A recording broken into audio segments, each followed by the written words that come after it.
सांचे मंदिर हरि के संत, जिनमें मोहन सदा विराजत, और तिन्हि न छाड़त अंत। सांचे मंदिर हरि के संत। अपने अपने भावों में, अपने अपने शब्दों में सबने वस्तुतः इसी सिद्धांत की प्रतिष्ठा की है कि यदि भगवत दर्शन करना हो तो सबसे उपयुक्त स्थान क्या है, कहाँ है, कौन सा है। तो व्यास जी कह रहे हैं सच्चा मंदिर जो है वो तो हरि का संत है, जिनमें मोहन सदा विराजत, तिन्हि न छाड़त अंत। वहां गोस्वामी जी कहते हैं स्वामी सखा पितु मात गुरु जिनके तुम सब तात, तिनके मन मंदिर बसो सिया सहित दो भ्रात। जाहि न चाही कबहु कछु तुम संग सहज स्नेह, बसहु निरंतर ताके उर सो राउर निज गेह। अर्थात कहीं अन्यत्र उस भगवत तत्व की, उस प्रेम तत्व की अनुभूति हो न हो, पर भक्त के हृदय में भगवत दर्शन सदा होता है, जिनके हिय में बसत हैं तीन लोक के नाथ। देखो, अगर निष्पक्ष होकर भक्ति सिद्धांत का विचार किया जाए तो बात स्पष्ट है कि भगवान अपने भक्त के अधीन हैं, भक्ति से ग्राह्य हैं। और भक्ति रूपी धर्म कहाँ रहता है? भक्त रूपी धर्म के हृदय में। सेवक जी महाराज कहते हैं ना, धर्मी बिन नहीं धर्म, ना ही बिन धर्म जो धर्मी। वस्तुतः धर्म कोई चर्चा का विषय है भी नहीं, धर्म तो आचरण का विषय है। और ये जो भागवत धर्म है, ये जो भक्ति रूपी परम धर्म है, इसका दर्शन यदि करना हो तो कहाँ होगा? भक्त के पास होगा। तो भगवान भी भक्त के पास, भक्ति भी भक्त के पास। इसलिए जो वस्तुतः उपलब्धि है जीवन की वो क्या है? बस जीवन में किसी भक्त का सतत संग मिले। भक्तमालकार, भक्तमाल का आरंभ किस शब्द से करते हैं? भक्त भक्ति भगवंत गुरु चतुर नाम वपु एक। जब कभी आपको अनुभव होगा, जब कभी मन संसार से थोड़ा हटकर थोड़ा भजन की ओर जाएगा, जब कभी मन में भगवत प्रेम की, भगवत दर्शन की, भगवत भजन की इच्छा किंवा लालसा जगेगी, ये सब जब भी कभी होगा तो बस ऐसे ही किसी भक्त के निकट ही होगा। पूर्व में मैंने आपको निवेदन किया था कि व्यास जी की वाणी का उद्देश्य क्या है? विशुद्ध भक्ति सिद्धांत की प्रतिष्ठा। व्यास जी बार बार कहेंगे, अनेक बार कहेंगे, और मैं तो कहता हूं हर बार व्यास जी कहेंगे कि भाई सब साधन एक और, हर हर की भक्ति एक और। व्यास कठिन कलिकाल है, नाम रूप अवगाह। अनेक अनेक शब्दों में व्यास न व्यापक देखिए, निर्गुण पड़े न जान, तब भक्तन हित अवतरे राधा वल्लभ आन। अनेक अनेक भावों में, अनेक अनेक शब्दों में व्यास जी ने जीव के इस परम हित की ही बात कही है। और ये जो परम हित है, ये जो परम कल्याण है अपना, ये कैसे साधा जा सकता है? बस ऐसे किसी भक्त के निकट जाकर, ऐसे किसी भक्त के पास जाकर, भक्त के पास बैठकर। तो ये जो भक्ति सिद्धांत है, ये जो मूर्तिवंत है, जीवंत है, कहाँ है? वो भक्त के पास में है। व्यास जी कह रहे हैं कि कहीं तो और प्रभु कभी हो न हो, कहीं आपको अनुभूति हो न हो, पर सांचा मंदिर हरि के संत। बहुत बड़ी बात ध्रुवदास जी कहते हैं, अगर आप उसका विचार करो तो कहते हैं सेवा और तीर्थ भ्रमण फलत है काल ही पाए। ये बहुत बड़ी बात ध्रुवदास जी ने कही है। सेवा और तीर्थ भ्रमण फलत है काल ही पाए, पर भक्त संग को एक छिन देत भक्ति उपजाए। और मुझे तो ये लगता है कि तीर्थ आदि अनेक अनेक साधनों से पुण्य की प्राप्ति तो होती है, पर भक्ति का भाव प्राप्त होता हो ऐसा वर्णन कहीं नहीं आता। कबीर भी कहते हैं तीर्थ नहावे तो एक फल, संत मिले फल चार, सदगुरु मिले अनंत फल, कहे कबीर विचार। तीर्थ नहाए तो एक फल, और वो एक फल क्या है? पुण्य। जो प्राप्त होगा थोड़ा समय आपके पास रहेगा और फिर क्षीण हो जाएगा।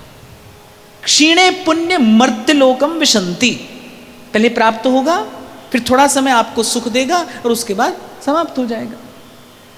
तो सेवा और तीर्थ भ्रमण फलत है काल ही पाए, पर भक्त संग को एक छिन देत भक्ति उपजा। ये अपने आप में बहुत बड़ी बात है, बहुत बड़ी बात है। और गोस्वामी जी तो कहते सत्संगति संस्कृति कर अंता, और वो भी कैसे करे, मज्जन फल पेखिए तत्काला, काक होई पिक बकहु मराला, और सुन आचरज करे जिन कोई, सत्संगति महिमा नहीं गोई। बोले भाई इसकी महिमा नहीं जानी जा सकती, इसकी महिमा नहीं कही जा सकती, इसकी महिमा का तो केवल बस अनुभव किया जा सकता है। सत्संग की महिमा क्या है, भक्त की संत की महिमा क्या है, ये वस्तुतः नहीं कहा जा सकता। बहुत महिमा है भाई, सबसे अधिक महिमा है, इतना ही तो कहा जा सकता है, पर ये इससे भी अधिक है और इससे कहीं अधिक है। उस दिन में मैं आपको संकेत कर रहा था ना, ये जन्म जन्म का मैला कुचैला मन विषय का आपको मुझे अभ्यास हो गया है। विचार किया है कभी कितनी पीड़ा आज तक संसार से पाई? पीछे मुड़कर देखो, सुख की घड़ी याद नहीं होगी, दुख की घड़ी याद होगी, क्योंकि वस्तुतः दुख ही पाया है, वस्तुतः आज तक दुख ही पाया है। या तन मन बस भ्रमत भ्रमत ही है गए दिवस अनंत, घटत बुद्धि बल देह छिन ही छिन, और तृष्णा को नहीं अंत, नागरिया अब उहाँ बसइये जेठा नित्य वसंत, अब तो कृपा करो सब संत। आकुल व्याकुल होकर संतों ने याचना की, थक गए प्रभु अब मैं नाचो थक्यो गोपाल। बार बार इस संसार में आते जन्मते मरते, विषय का अभ्यास करते करते, विषय का फल चखते चखते कितनी पीड़ा पाई। आंख बंद करो, स्मरण करो, पीड़ा ही पीड़ा है। अरे आंख बंद करो, क्या है, अंधकार ही तो है। यही तो अर्जित किया है आज तक इस संसार का सेवन करके। वो जन्म जन्म का अभ्यास समाप्त हो जाए, वो जन्म जन्म का अभ्यास समाप्त हो जाए और बस किसी प्रकार भगवत चरणारविंद में मन लगने लगे। इसकी ये जो घटना जीवन में घटी है भाई, इसकी महिमा कही नहीं जा सकती। इसीलिए व्यास जी ने कहा है कि भाई सब सुसाधन छोड़कर भजन करिए। भजन करने का उपयुक्त समय क्या है? आज है, अभी है, यही है। और भजन करने की विधि क्या है? भजन करने की विधि क्या है? बस गहरी नदियां हैं, नाव पुरानी है, बस गुरु चरणों से लगे रहना, संत चरणों से लगे रहना। और ये आपको संसार में खोजे नहीं मिलेगा। ये जो सत्संग है ये संसार में खोजे नहीं मिलेगा। मिलता तो आचार्य संकेत नहीं करते। कर तो प्रियालाल की आरती रहे हैं, निहार रहे हैं उनकी रूप माधुरी को, पर रूप माधुरी निहारते निहारते इतनी याचना अवश्य कर देते हैं कि भक्ति कर दीप प्रेम करी बाती, और साधु संगति करऊं दिन रात। संगत साधु वृंदावन कानन, तुव गुण गानन मांझ विहाई, छवि कंज चरण तिहारे बसों, बस देहु यही ध्रुव को ध्रुवताई। सन्मुख होते हो आप, नित्य श्री जी के सन्मुख होते हो, अपने ठाकुर जी की सेवा करते हो। देखो जब तक इसके अतिरिक्त मन में कोई और भाव रहेगा, भजन के पथ पर पग धरना कठिन है। मांगना तो देखो आपके मेरे स्वभाव में है, हम मांगे बिना तो हम नहीं रह सकते, पर इन संतों से ये युक्ति जान ली जाए कि श्री जी से मांगना क्या है। बस यही मांगना है कि किसी प्रकार आपकी कृपा हो हम पर, और हमारे जीवन में सत्संग बना रहे, बाहर सत्संग बना रहे और भीतर सत्संग की रुचि बनी रहे। ये दो बात, हे प्रभु, बाहर साधु संग मिलता रहे और भीतर साधु संग की रुचि बढ़ती रहे। यही आपका प्रसाद हमको प्राप्त हो। और इसके अतिरिक्त कुछ भी मांगा, बहुत ध्यान से सुनना, इसके अतिरिक्त कुछ भी मांगा तुरंत मिलेगा, तुरंत मिल जाएगा। इसको मिलने में थोड़ी देर लग सकती है, पर धीरज मत छोड़ना, धीरज मत छोड़ना। तो आज व्यास जी कह रहे हैं, व्यास निरंतर भजन कर वा निष्काम सकाम। व्यास निरंतर भजन कर वानिष्काम सकाम। हासी साचे क्रोध कर बटुक बीज हरिना। हासी साचे क्रोध कर बटुक बीज हरिना। यहां पर थोड़ी छूट देते हैं व्यास जी, कहते भाई करिए तो हरि का ही भजन, वहां निष्काम सकाम। कल भी मैंने आपको निवेदन किया था, अब भी मैं आपसे यही कह रहा था, भाई मांगना आपका मेरा अभ्यास है। और वो क्यों मांगना है? क्योंकि हम भीतर से अधूरे हैं, अभावग्रस्त हैं, इसलिए मांगना आपका मेरा अभ्यास भी है और मांगना आपकी मेरी विवशता भी है। भूखा आदमी भोजन की इच्छा नहीं करेगा तो क्या करेगा? भूखे आदमी को आप मंदिर में ले जाकर बैठा दीजिए, पूजा की सब सामग्री दे दीजिए और कहिए कि करो भगवान की पूजा, हाथ से क्रिया भले होती रहे पर मन तो भोजन का ही भजन करेगा। और ये कोई आपकी मेरी दशा थोड़ी है, ऐसी दशा तो संतों की भी देखी गई। कबीर कहते हैं भूख है भक्ति ना की जाए, यह माला अपनी लीजिए। ऐसे भजन थोड़ी होगा प्रभु, भूख है भक्ति ना की जाए। तो आप और मैं तो अभावग्रस्त है ना, इसलिए याचना ये आपकी मेरी विवशता है, अब स्वभाव है आपका मेरा भाई। और ये तब तक रहेगा जब तक प्रेम रूपी वो परम तृप्ति लाभ नहीं हो जाती। पर यहां संत छूट देते हैं, कहते व्यास निरंतर भजन कर, वहां निष्काम सकाम। अगर निष्काम भजन ना होता हो तो सकाम भजन करिए, पर हरि का भजन हो। कल भी मैंने आपको स्मरण हो तो निवेदन किया था, संसार की इच्छा भी हो भले ना हो, प्रयास करिए ना हो, पर हो तो कहां जाइएगा? द्वार छाड़ नहीं जाओ, किसी अन्य का द्वार मत पकड़िए, किसी अन्य का आश्रय मत लीजिए, अपने इष्ट और आराध्य के चरण मत छोड़िए। स्पष्ट निवेदन किया था मैंने, त्रिलोकी में क्या है जो श्री कृष्ण की इच्छा से, श्री कृष्ण की कृपा से, श्री कृष्ण के अनुग्रह से प्राप्त नहीं हो सकता। कम से कम इतना हठ तो आपके भीतर हो कि प्रभु यदि मेरा मन ये हठ नहीं छोड़ता कि संसार लेना है, तो फिर ये हठ भी ना छोड़े कि आप ही से लेना है। कम से कम प्रभु के हाथ से जब मिलेगा ना तो आपका अहित नहीं होगा, आपका अहित नहीं होगा। जब प्रसाद मिलेगा तो अहित नहीं होगा, विषय की वासना बढ़ेगी नहीं। तो न मांगिए, पर मांगे बिना न रहा जाए तो अपने इष्ट और आराध्य से ही मांगिए। और व्यास जी कह रहे हैं कि भाई बुद्धिमानी यही है, व्यास निरंतर भजन कर, वहां निष्काम सकाम। और मैं तो कहता हूं कि कौन आरंभ में निष्काम भजन करता है? सब सकाम भजन ही करते हैं। सकाम से ही निष्काम होता है जीव, होते होते निष्काम हो जाएगा। बार बार जो मैं आपको निवेदन कर रहा हूं ना, बस संत के चरणों से लग जाइए, धुलते धुलते धुल जाएगा मन। हाँ, मान लीजिए हम तो हैं मैले कुचैले, पर जो हम भले बुरे सोते। हाँ, हम तो आधे अधूरे हैं, मैले कुचैले हैं, नहीं जानते प्रेम की रीत, पर यहीं से आरंभ करके चलिए। वेद कहता है असतो मां सद्गमय, तमसो मां ज्योतिर्गमय, मृत्योर मां अमृतम गमय। यात्रा यहीं से आरंभ होगी, इसी अंधेरे से चलना है भाई, इसी अंधेरे से प्रभु का लक्ष्य करके चलिए। संत कहते हैं नाम का दीपक हाथ ले, चलिए बीहड़ बाट, जाए अंधेरा लांघ कर, उतर करम का घाट। नाम का दीपक हाथ ले और चलिए बीहड़ बाट। मार्ग तो कठिन है और घना अंधेरा होगा, पर नाम का दीपक हाथ में लेकर चलिए। व्यास निरंतर भजन कर। और फिर आपको याद दिलाऊं, बार बार आपसे कहता हूं, निरंतर भजन, सतत भजन, ये प्रयास जब करोगे तो थोड़ा सा भजन हो पाएगा, तब थोड़ा सा भजन हो पाएगा। ये तो मैं आपको अपने अनुभव से कह रहा हूं। सुबह उठो, संकल्प लोग दिन भर भजन करेंगे, देखो थोड़ा सा भजन होगा उस दिन। प्रयास निरंतर भजन का हो। और फिर कह रहे अरे हांसी सांचे क्रोध कर, बटुक बीज हरि नाम। भगवान नाम की महिमा प्रतिष्ठित करते हैं इस पंक्ति में कि जैसे वस्तु की एक अपनी शक्ति होती है, हर वस्तु की अपनी एक शक्ति है। बर्फ की शक्ति है अपनी शीतलता, अग्नि की शक्ति है दाहकता, जल की शक्ति है भिगो देना, प्यास बुझा देना। अच्छा, ये जो वस्तु की जो शक्ति है ना, इसको आपके ज्ञान की कोई आवश्यकता नहीं है। ये नित्य सिद्ध है, स्वतः सिद्ध है। अग्नि की दाहकता जो है वो स्वतः सिद्ध है।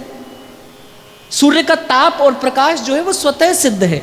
उसको कोई आवश्यकता नहीं है कि आपको ज्ञान हो कि ना हो। सीधा सा उदाहरण कई बार मैं दिया करता हूँ, जलता हुआ अंगारा हो, अब उस पर प्रेम से पांव रखो तो ये थोड़ी है कि प्रेम से पांव रखा है तो जलाएगा नहीं, तो जलाएगा। अनजाने में रख दिया जाए तो भी जलाएगा।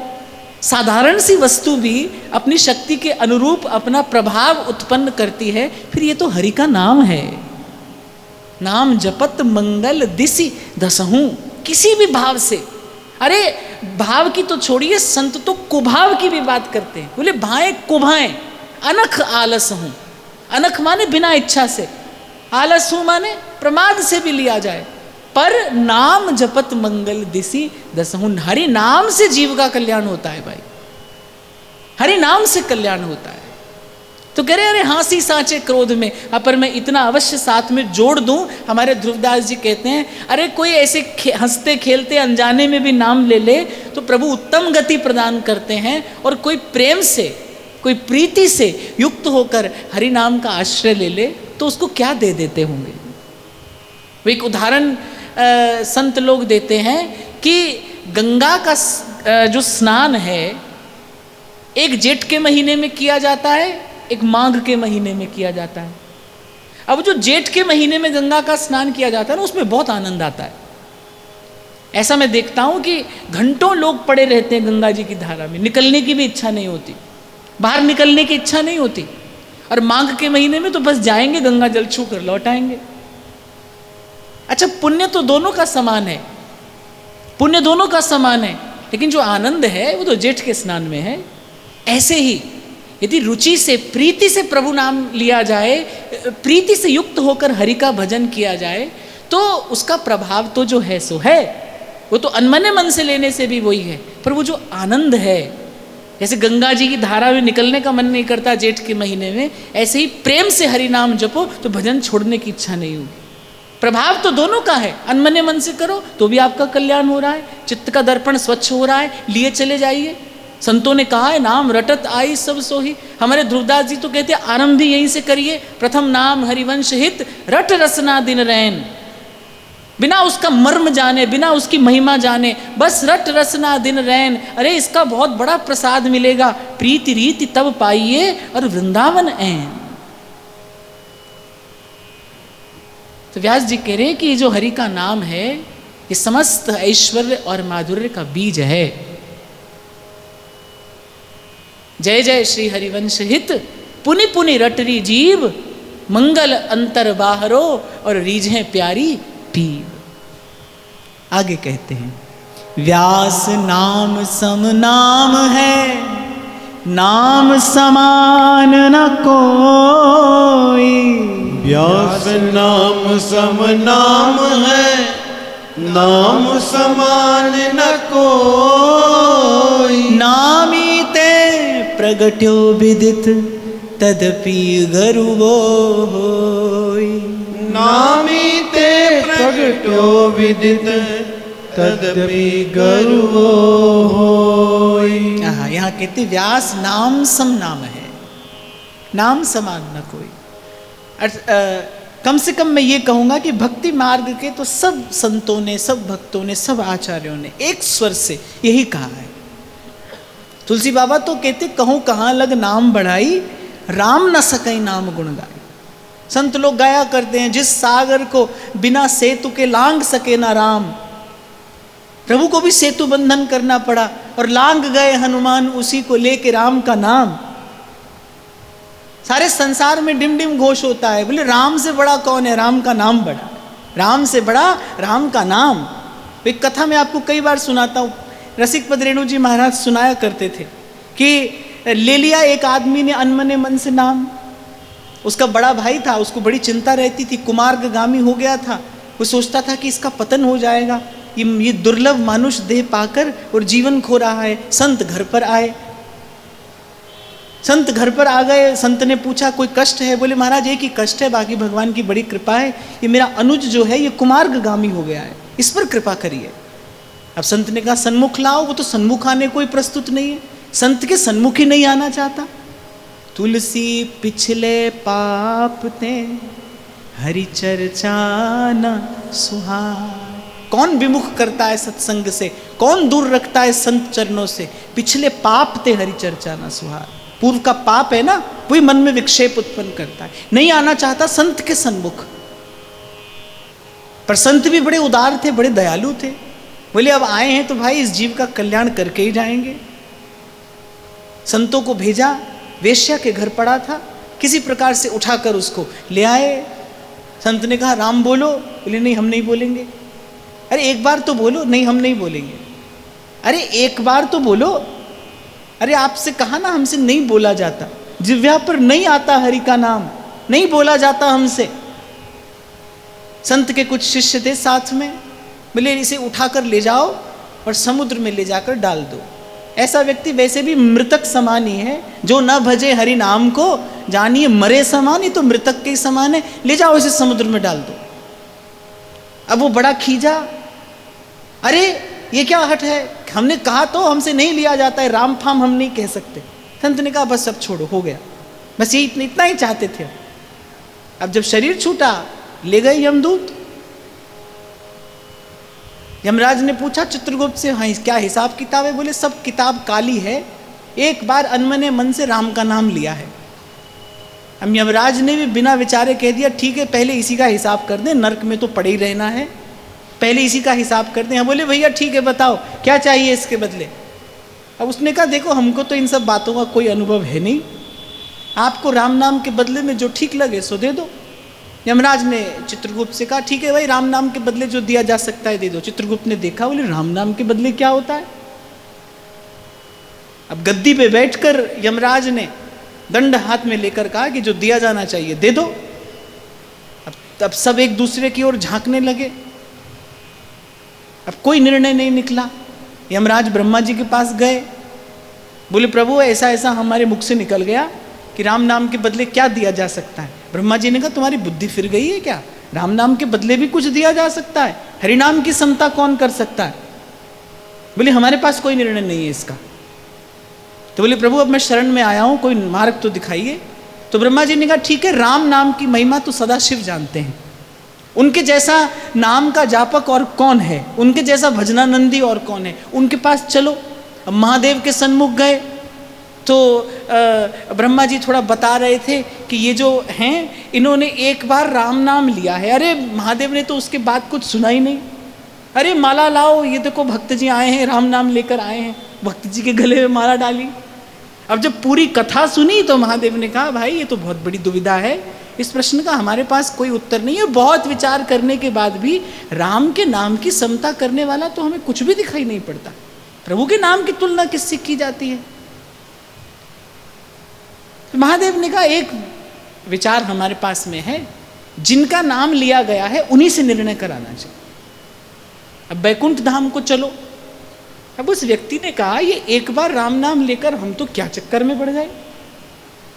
बोले देखो अब हमसे चला नहीं जाता है, हम नहीं जाएंगे, आपको जो निर्णय कराना हो यहीं करा दीजिए। बोले नहीं अब बैकुंठ तक तो जाना ही पड़ेगा।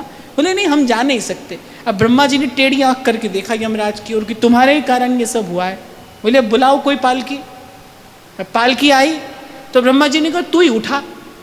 अब और कौन उठाएगा? यमराज ने कहा कि उठा तो मैं लूंगा, पर मैं तो यम हूं, मैं तो बैकुंठ का मार्ग भी नहीं जानता, मैं तो उस ओर कभी गया नहीं, हमारे दूत कभी जा नहीं सकते, हम तो वहां का मार्ग भी नहीं जानते, क्या किया जाए? अब ब्रह्मा जी ने कहा ठीक है हम आगे आगे चलते हैं, तुम उठाओ पालकी। चित्रगुप्त यमराज पालकी उठाए हैं और वो भक्त जी बीच में बैठे हैं। अब महादेव ने कहा सब जा रहे हैं, चलो आज हम भी दर्शन कर आते हैं। महादेव पीछे पीछे, ब्रह्मा जी आगे आगे, यमराज चित्रगुप्त पालकी उठाए जा रहे हैं। अब जय विजय ने देखा कोई बड़ा भक्त आ रहा है आज तो, ऐसी झांकी तो युगों युगों में एक बार दिखाई पड़ती है। जब श्री ठाकुर जी के सन्मुख गए तो ठाकुर जी ने कहा देखिए वैसे तो हम भी अपने नाम से छोटे ही हैं, हम भी अपने नाम से हल्के ही पढ़ते हैं, छोटे ही पढ़ते हैं, पर अब जब आपने वचन दे दिया है तो अधिक से अधिक तो हम अपने आप को दे सकते हैं, तो इन भक्त जी को यहीं छोड़ जाइए, आप सब अपने अपने लोक को जाइए। अब भाई संतों के मुख से सुनी हुई बात है और भगवान नाम की महिमा है और ऐसी ही है, ऐसी ही है। हाँ पर यहाँ मैं एक बात जरूर कहूँगा कि इसमें हरिनाम की महिमा तो है, लेकिन वो संत जिसने मुख से भगवान नाम लिवाया, महिमा उस संत की भी है। वस्तुतः कार्य जो हुआ वो उस संत के संकल्प से हुआ। यही गुरु के मुख से मंत्र सुनने की महिमा है। जो गुरु आपको नाम देता है वो नाम तो आपने पहले भी सुना है, वो तो उजागर मंत्र है, लेकिन जब गुरु देता है ना तो वो आपके कल्याण का संकल्प करके देता है। अंत में प्रभु को उसको स्वीकार करना ही पड़ता है। जीव की स्वीकृति होती है भगवान के चरणों में। हरिनाम की महिमा तो है, पर वही हरिनाम अगर गुरुजनों के मुख से श्रवण करके फिर स्मरण किया जाए तो वही हरिनाम भवतारक मंत्र हो जाता है और जीव को अंत में भगवत चरणारविंद की प्राप्ति करा देता है। पर इसमें कोई संदेह नहीं है, कोई संदेह नहीं है। व्यास नाम सम नाम है, नाम समान न कोई, नामी ते प्रगट्यो विदित तदपि गर्वो। नामी से तो प्रकट हुआ है, पर है उससे बड़ा, है उससे बड़ा। आगे कहते हैं, व्यास भजन करिवो करो, भक्तन सो कर हेत। व्यास भजन करिवो करो, भक्तन सो कर हेत। यह मन सो निश्चय करी, वृंदावन सो खेत। यह मन सो निश्चय करी, वृंदावन सो खेत। ये फिर उद्बोधन का वाक्य है। व्यास जी कहते, व्यास भजन करिवो करो, भक्तन सो कर हेत। पूर्व भी कई बार इस विषय पर चर्चा हुई, मैंने भी आपको निवेदन किया, संतों के मुख से भी श्रवण किया। मेरे बाबा कहते थे कि बेटा अपना रंग दिखाना हो तो सारे संसार में कहीं भी दिखाना, पर अगर श्री जी कृपा करे और वृंदावन मिल जाए तो फिर केवल भजन करना, केवल भजन करना, सतत भजन करना। व्यास जी ने कहा है वृंदावन सो खेत। अगर ये रस क्षेत्र मिल गया, भजन रसमयी विपिन धर, इस भूमि पर जितना शीघ्रता से भजन भाव फलीभूत होता है अन्यत्र कहीं नहीं होता। सोई तो ध्रुवदास जी कह रहे हैं, अरे यहां फिरे स्वार्थ आपने भजन गए फिर बाह। यहां कोई स्वार्थ से भी रहे तो भजन करता है, अगर भजन भाव से रहे तो फिर तो भजन रसमयी विपिन धर, समझ बसे जो कोय, प्रेम बीज तिहि खेतते तभी अंकुर हुए। वृंदावन को नाम रट, वृंदावन को देख, वृंदावन सो प्रीत कर, वृंदावन उर्लेख। और ये ऐसा वृंदावन जिसके लिए ध्रुवदास जी कह रहे, गावत वृंदा विपिन गुण, स्नवन लाडली लाल। व्यास जी कह रहे भाई ये बानक अगर बन गया हो तो फिर व्यास भजन करिबो करो। पर कैसे? भक्तन सो कर हित। कल भी व्यास जी ने इस पंक्ति को कहा था, आज फिर कह रहे हैं कि संतों के अनुकूल रहकर भजन करने वाला ही प्रभु को प्रिय होता है, उसी की स्वीकृति है। आप देखिए भक्तमाल में जब धन्ना भगत का प्रसंग आया था तो जब प्रभु को बुलाएं वो आ जाएं, जो कहें प्रभु करने लगे। इससे बड़ी सिद्धि और क्या होती है भाई भजन के मार्ग पर भी, कि जब प्रभु का स्मरण करो, प्रभु का दर्शन हो रहा है, भक्त की इच्छा के अनुरूप प्रभु प्रत्येक कार्य कर रहे हैं, सब कुछ तो मिला, क्या रहा। पर फिर भी प्रभु ने कहा कि हृदय से तो मैं उसी को लगाता हूं जो किसी संत की ओट में मेरे पास में आता है। नामदेव जी का अनुराग तो त्रिभुवन को पावन करने वाला है। पंडरीनाथ नामदेव जी के दर्शन को व्याकुल हो जाया करते थे। एक बार श्री ज्ञानदेव जी ने श्री नामदेव जी को साथ लेकर तीर्थ जाने की इच्छा प्रकट की। अब नामदेव जी की तो बिल्कुल भी रुचि नहीं थी, लेकिन ज्ञानदेव जी गुरुतुल्य हैं, उनको सीधे सीधे ना कैसे करें। तो कहते हैं आप पंडरीनाथ से आज्ञा ले लीजिए। ज्ञानदेव जी जब पंडरीनाथ से आज्ञा लेने गए तो श्री ठाकुर जी ने कहा कि ले तो जाइए पर शीघ्र लौटा लाइएगा। इससे अधिक तो कुछ नहीं कहा, बोले ले तो जाइए पर शीघ्र लौटा लाइएगा, नामदेव के बिना हमें अच्छा नहीं लगता है।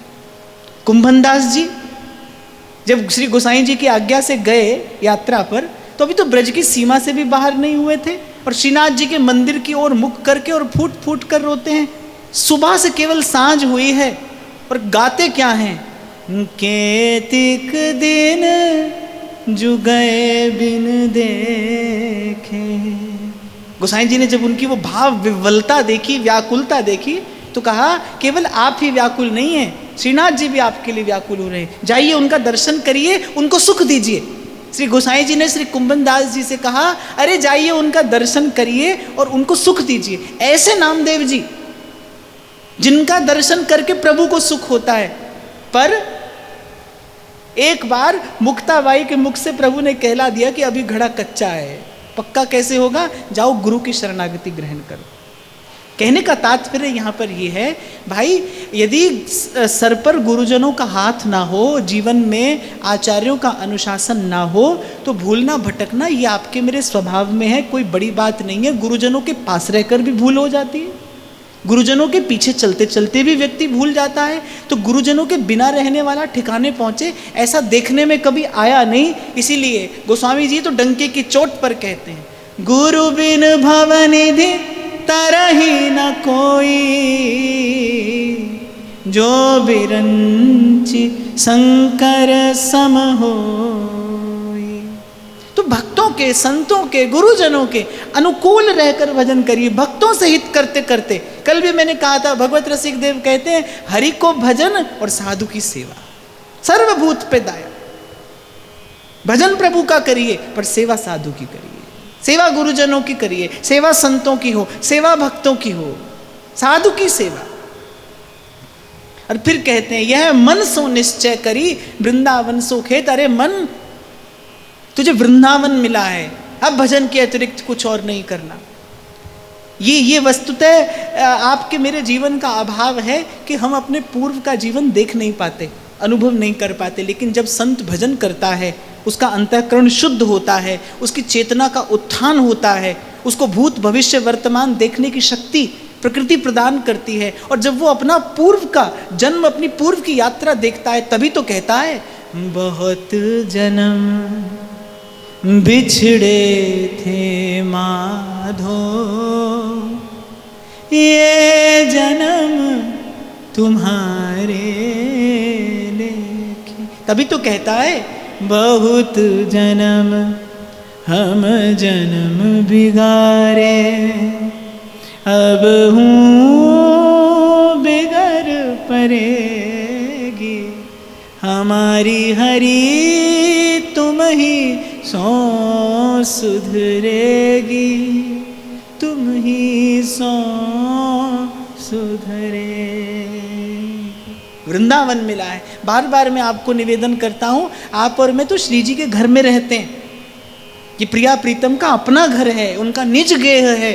खेलत लाडली लाल जहां भीजे सरस स्नेह। ध्रुवदास जी तो कहते हैं, अगर मिल जाए श्री जी की कृपा से वृंदावन, तो बस के वृंदा विपिन में इतनो बड़ो सयान, युगल चरण के भजन बिन निमिष न दीजे जान। व्यास निरंतर भजन कर। अरे ये पंक्तियां बार बार दोहराने का लाभ ये है, क्योंकि मेरा छोटा सा अनुभव ये कहता है कि पढ़ सुनकर कोई बात हृदय में उतरती हो कि ना होती हो, पर जब संत के मुख से सुनते हैं तो वो सीधे हृदय तक जाती है। जब व्यास जी कहते हैं ना, व्यास निरंतर भजन कर, मन मानता है, मन स्वीकार करता है। यही संत की सामर्थ्य है भाई। और इन शब्दों के रूप में ही व्यास जी की चेतना आपका मेरा आज भी कल्याण कर रही है, कर सकती है और कर देगी। बस ये दीपक हाथ में लेकर और चलिए बीहड़ बाट। नर देही द्वारो खुलो हरि पावन की घात, नर देही द्वारो खुलो हरि पावन की घात। व्यास फेर नहीं लगत है तरुवर टूटो पात। व्यास फेर नहीं लगत है तरुवर टूटो पात। आपको स्मरण हो तो आरंभ में मैंने आपको निवेदन किया था, कभी प्यार से, कभी दुलार से और फिर कभी फटकार से लाना तो आपको ही है अपने मन को भजन के मार्ग पे। आप व्यास जी की वाणी का चिंतन कर रहे हैं, हम श्रवण कर रहे हैं। आप देखो, कभी व्यास जी बड़े प्रेम की बात करते हैं, कभी बड़े दुलार से लाड़ से कहते हैं कि कनक कूट कोटिक लग तजिए, भजिए कुंवर कन्हैया, वृंदावन सांचो धन भैया। बड़े प्रेम से कहते हैं, कभी कभी फटकार कर भी कहते हैं अपने मन से, कभी कभी फटकार कर कहते हैं अपने मन से। यहाँ अपने मन को भय दिखाया जा रहा है। कभी कभी चंचल बालक को भय दिखाना पड़ता है ना। नारायण स्वामी तो कहते हैं कि दो बातें कभी मत भूलिए, नारायण एक मौत को और दूजे श्री भगवान मृत्यु का सदा स्मरण रहे, क्योंकि इस जीवन का अंतिम सत्य वही है, अंतिम सत्य वही है। धर्म राय जब लेखा मांगे, क्या मुख लेके जाएगा रे मन, राम सिमर पछताएगा रे मन, राम सिमर पछताएगा। स्वामी श्री हरिदास जी महाराज कहते हैं, अरे मूर्ख काल फिरो सर सांधे और चढ़त रहत है कांधे, कहा भय हस्ती दर बांधे। और अंत में कहते हैं कि कुछ नहीं चलता भाई, किसी की नहीं चलती, कोई नहीं चलता, जब आवत अंत की आंधें। ये संत बार बार कह रहे चेताने के लिए। कभी कभी मन को भयभीत भी करना पड़ता है। कभी एकांत में बैठिए तो स्मरण करिए कि जाना है भाई, और अकेले जाना है, कोई व्यवस्था नहीं है किसी को संग ले जाने की, कुछ संग ले जाने की। कुछ लोगों को मैं देखता हूँ जीवन में, उनको अकेलेपन से बड़ा भय लगता है, वो अकेले नहीं रहना चाहते, जबकि जीवन का वास्तविक सत्य यही है। और मैं तो यहाँ बहुत बल देकर कहूँगा, साधक के जीवन में तो एकांत अवश्य होना चाहिए, अवश्य होना चाहिए। एक सिद्ध संत के मुख से सुना था मैंने, जिसके जीवन में एकांत नहीं होगा उसकी प्रज्ञा कभी शुद्ध नहीं होगी।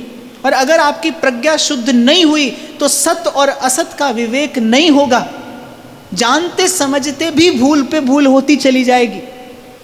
इसलिए प्रयास पूर्वक, प्रयत्न पूर्वक साधक के जीवन में थोड़ा एकांत होना चाहिए, जहां कोई ना हो, जहां किसी से संबंध ना हो, जहां कोई और विचार ना हो। तो व्यास जी कह रहे, नर देही द्वारो खुल्यो, साधन धाम मोक्ष कर द्वारा, पाई न जी परलोक सवार। कहते आत्महत्या से बड़ा कोई पाप नहीं है, उसका बड़ा भयंकर दंड जीवात्मा को भुगतना पड़ता है। लेकिन जो मनुष्य का देह पाकर भजन नहीं करता, वस्तुतः वो भी आत्मघाती ही है। नर देही द्वारो खुल्यो।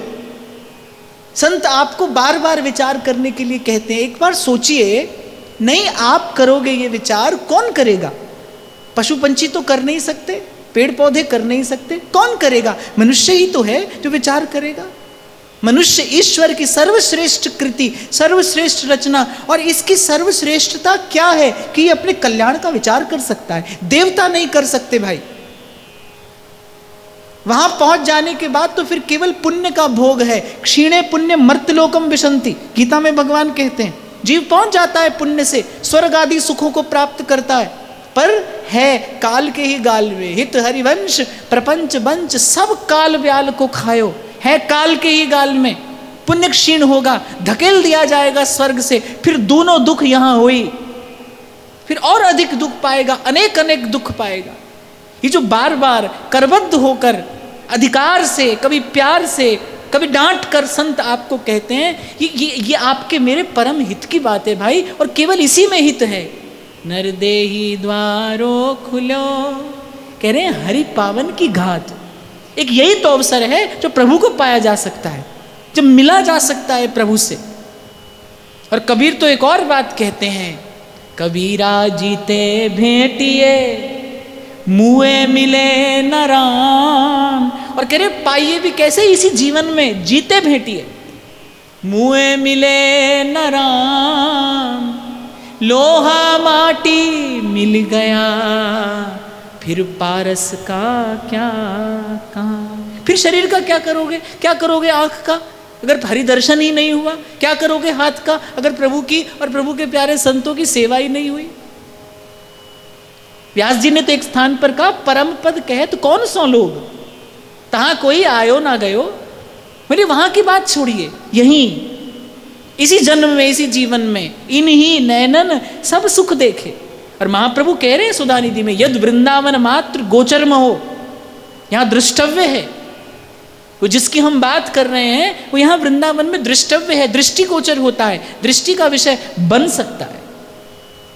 तो भाई ये नर देही द्वारों खुल्यो और हरि पावन की घात। और फिर व्यास जी कहते हैं, व्यास फेर नहीं लगत है, तनुवर टूटो पात, पत्ता टूटे डार सो, फिर बहर ना लागे बार, फिर अवसर नहीं आएगा भाई। जो करना है आज कर लीजिए, अभी कर लीजिए, यही कर लीजिए।